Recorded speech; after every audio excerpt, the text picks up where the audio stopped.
né? Então, uma das características do falso profeta é gostar de honra, gostar de glória, não aceita que ninguém julgue a sua profecia, onde a Bíblia diz no Novo Testamento que a profecia deve ser julgada, eles não aceitam, né? São muito amantes de dinheiro. E isso é algumas das características de muitas que tem o falso profeta. Eu quero que você dê sua opinião, mostre aí na Bíblia mais características desse tipo de obreiro. Em primeiro lugar, para o cara saber o que é um falso profeta, né? Porque as pessoas ficam, às vezes, em pânico, ou fica tentando adivinhar, assim, vendo a aparência da pessoa e fica tentando adivinhar o que é um falso profeta. Só que, antes de você tentar saber o que é um falso profeta, é bom que você entenda o que é um verdadeiro profeta, o que era um profeta, ou para que serve um profeta, qual é o objetivo de um profeta, não é verdade? O primeiro homem a ser chamado de profeta na Bíblia foi Abraão, né? Deus chama ele de profeta. É o próprio Deus que chama Abraão de profeta, de Navi, profeta. E o que é um profeta? Um profeta ele é um representante de Deus, dos interesses de Deus.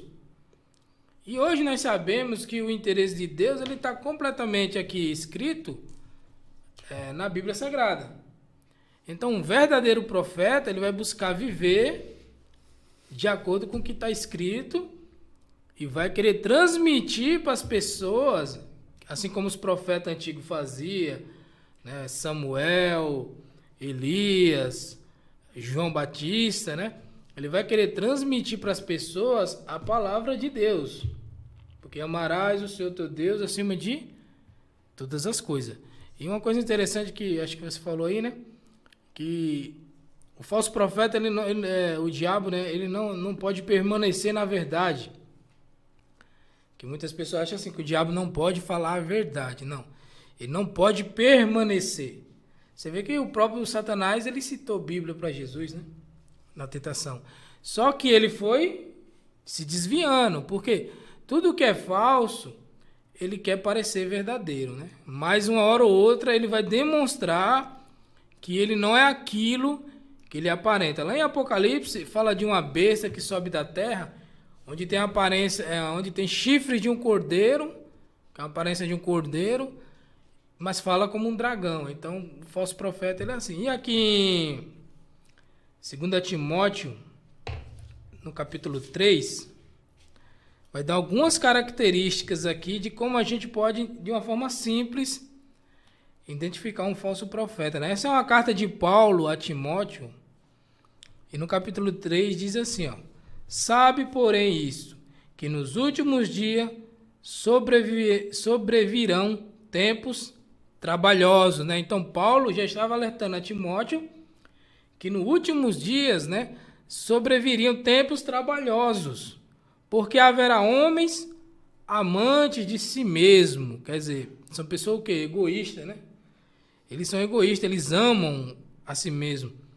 Avarento, olha só, presunçoso, soberbo, blasfemos, desobedientes a pais e mães, ingratos e profanos, sem afeto natural, irreconciliáveis, caluniadores, intemperantes, cruéis, sem amor para com os bons, traidores, obstinados, orgulhosos, mais amigos dos deleites do que amigos de Deus. Aí aqui é uma coisa bem interessante, que às vezes a gente vê muitos líderes que se diz aí profeta, que se diz de Deus, que prega paz e amor, né? Mas quando ele chega lá, e às vezes os mundanos gostam, porque os mundanos aplaudem, não, esse aqui realmente fala do amor.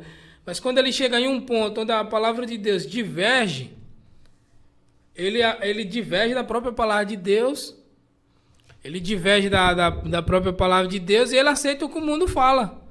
Ele aceita as regras do mundo. Ele fica contra a palavra. Então, por mais que um falso profeta ele cite a Bíblia, no fim ele não vai concordar. No fim vai ter um jogo de interesse ali. Na hora que tiver o jogo de interesse, é onde o falso profeta vai fazer o quê? Ele vai discordar, né?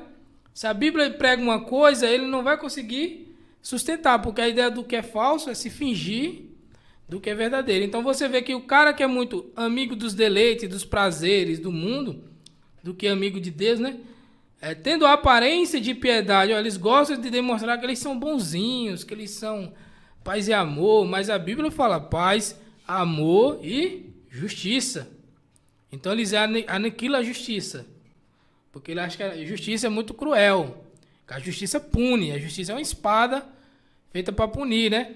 Então, mas eles vão aniquilar, porque ele tem que concordar com o pecado das outras pessoas, e as outras pessoas querem que ele concorde, mas a Bíblia é um livro de renúncia. Tendo a aparência de piedade, né?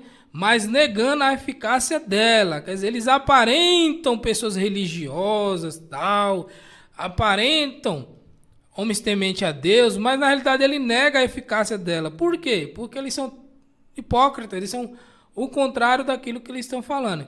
E Paulo diz a Timóteo: desse se afaste, porque deste número são os que se introduzem pelas casas, olha, porque deste número são os que se introduzem pelas casas e levam cativa mulheres nécias. O que é nécio? Nécio é uma pessoa, um tolo, uma pessoa sem sabedoria, sem entendimento, sem conhecimento. E olha como ele diz, eles levam que essas pessoas que não têm informação da Escritura, eles levam essas pessoas cativo, né? Eles fazem essas pessoas se tornar escravo. Ah, se você não fazer isso, tal coisa vai acontecer. Se você não crer em mim, várias desgraças vai acontecer. E a gente sabe que não é assim. Tem pessoas que não acreditaram nos apóstolos, não aconteceu nada. Tem pessoas que não acreditaram em Jesus, não aconteceu nada. Estava blasfemando, né? Jesus estava pregando, tinha um grupo blasfemando, mas não aconteceu nada. Os apóstolos com eles, foram para a cadeia. Os apóstolos foram para a cadeia, bateram neles, entendeu? E eles nem por isso eles...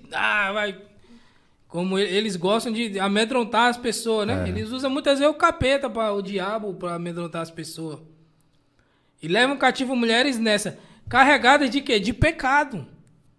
Olha só, carregadas de pecado. Pessoas que já estão em pecado. Levadas de várias concupiscências. Que aprendem sempre. Ó, que sempre aprendem. E nunca podem chegar ao conhecimento da verdade.